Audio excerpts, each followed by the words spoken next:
as the tsunami reaches these countries.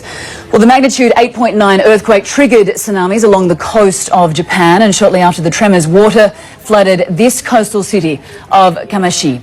Well, the sheer force of it swept along cars, trucks, boats, even buildings. Well, the water is rushing under this elevated road in Kamaishi, stopping just short of flooding the road itself. And that is just what's so incredible. When you look at those people, you can see drivers who've got out of their cars and have just watched this wall of water just flow underneath them.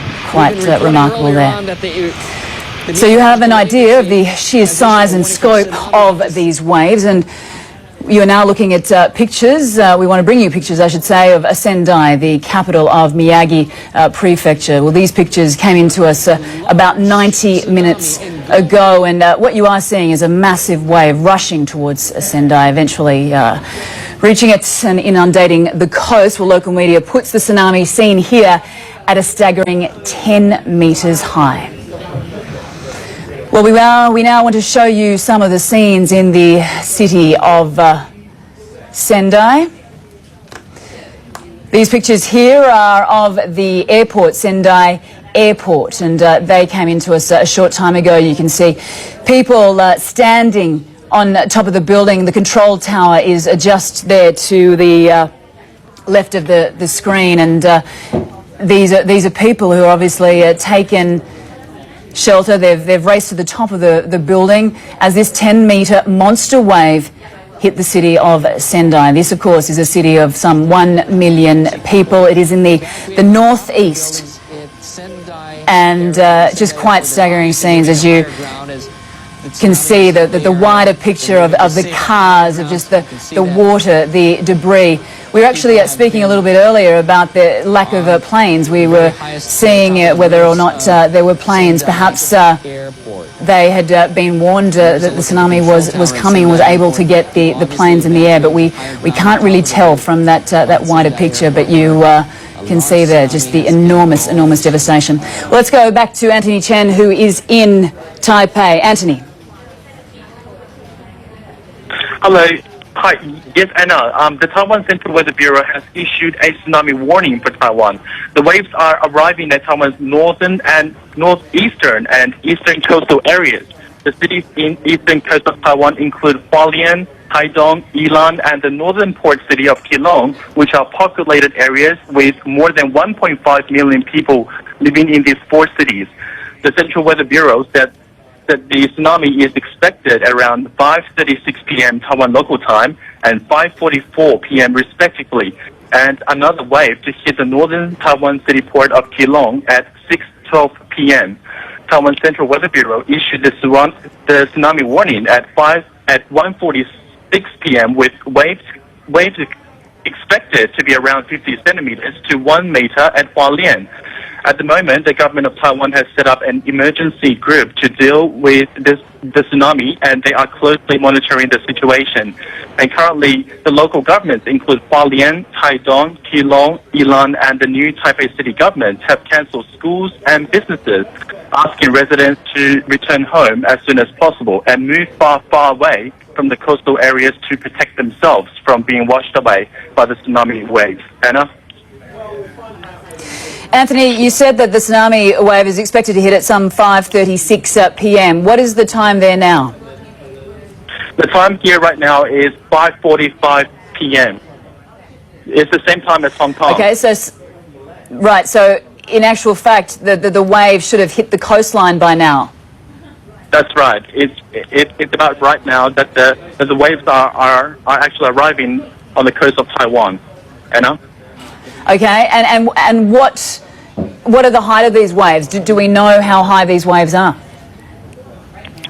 Well, the government, the Taiwan Central Weather Bureau is expecting about 50 centimeters to 1 meter at Hualien, but currently, from the screen that we can see in live pictures, it's about the waves are not as huge as we expect, but we have to wait and see. Anna? Okay, all right. So if it is a metre wave that is hitting the shoreline, how will that impact the coast of Taiwan? At the moment, well, as Hualien, it's very close to the mountain areas, but there are many people. It's a populated city, and Keelung as well. On the northern coast, it's all populated with people. It's going to impact a lot of people living in these areas if the waves are too high and washed up into the land. Anna?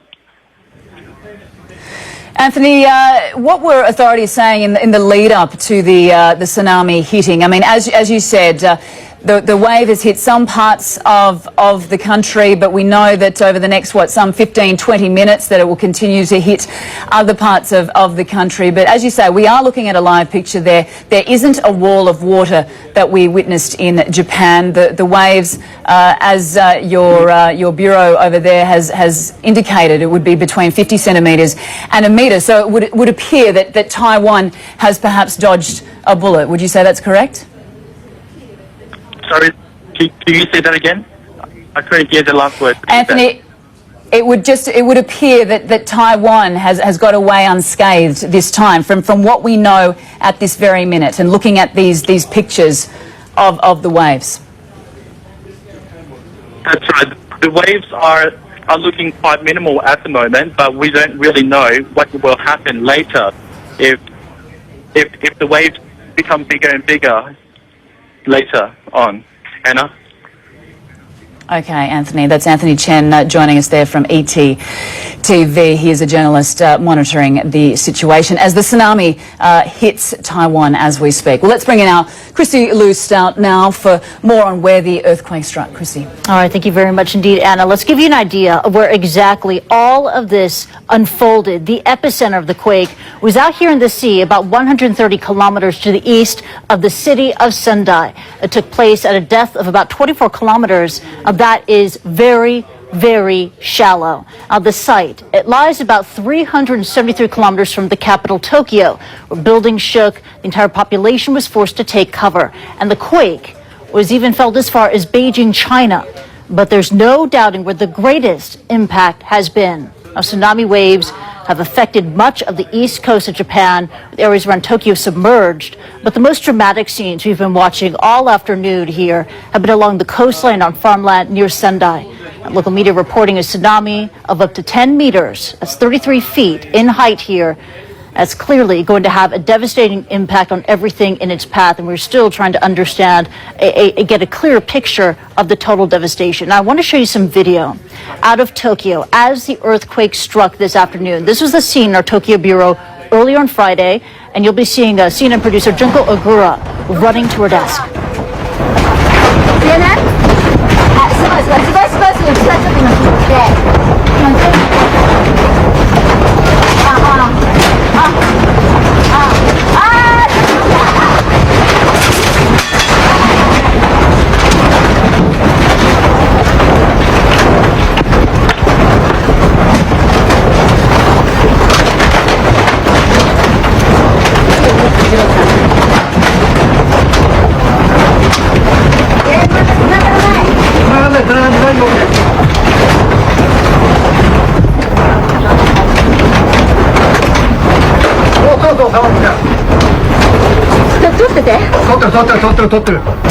That's some 400 kilometers away from the epicenter. That was what the earthquake looked like, what it felt like in Tokyo earlier today, and the tremors lasted for several minutes.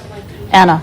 Chrissy, we talk a lot about the size and scope of earthquakes. Where does this one rank? Okay, well, let's bring up another map for you. There's no question that this earthquake is a major event. It is one of the largest in Japan's history. The initial quake measuring a magnitude 8.9, it is officially qualified as a great quake. Quake magnitudes do not directly tell you how much damage has been caused. Now, but by looking at various ranges, we can get some sense of what to expect. Now, starting the sixes, earthquakes already quite strong and potentially destructive. But when you reach the sevens, they become major events, generally causing serious damage over larger areas. Now, in the eights, which is what we're reporting on right now, which is what happened in Japan. The quake was 8.9 in magnitude today. The damage, it goes across hundreds of kilometers. Anna, let's get back to you. Chrissy, thank you for that. Well, let's return to NHK, the public broadcaster, and listen in Chiba Prefecture. Now, there has been extensive damage reported across Japan after this earthquake.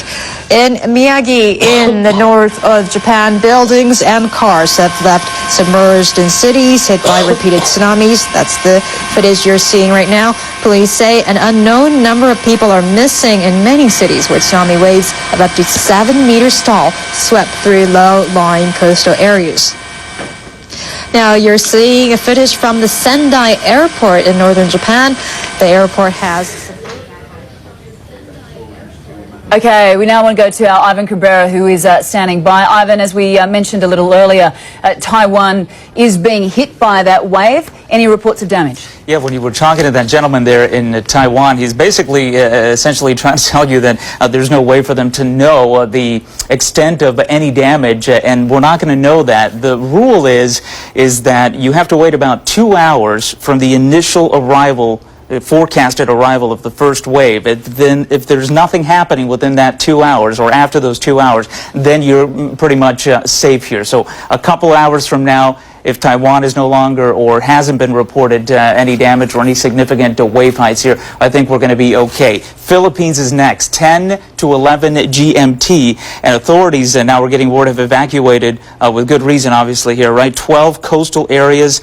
They've sent maritime warnings to ships at sea, told the smaller fishing boats to come on shore. The larger vessels actually have can pass through it rather safely if they can actually go further away from the coast. As you know, that amplitude is, you just couldn't feel it if you're out in open water there. So those warnings and those coastal evacuations are underway. Then we talk about Indonesia, 10:50 to 11:40 GMT, and there is Hawaii. Again, they've been under a tsunami warning now for a couple of hours here as the civil sirens have been ongoing there, and folks are told to evacuate. Australia from 15:35 to 18:45. And the difference in times here are because of the coastline and the orientation of the countries that you're seeing here. Chile, obviously, very long, right? So it's going to take a while for the wave to get from the north to the south. So there you see the range. And take a look at that, 9:04 GMT. Tomorrow. So we're talking about an event here that is going to be ongoing for some time. It is the worst earthquake to hit Japan in 140 years. It is now ranked, as Christine was pointing out there, we are talking about a great earthquake here, and it is the 7th worst earthquake that we've ever recorded in history there, Anna. Yeah, quite extraordinary. Ivan Cabrera, thank you. We'll check in a little later.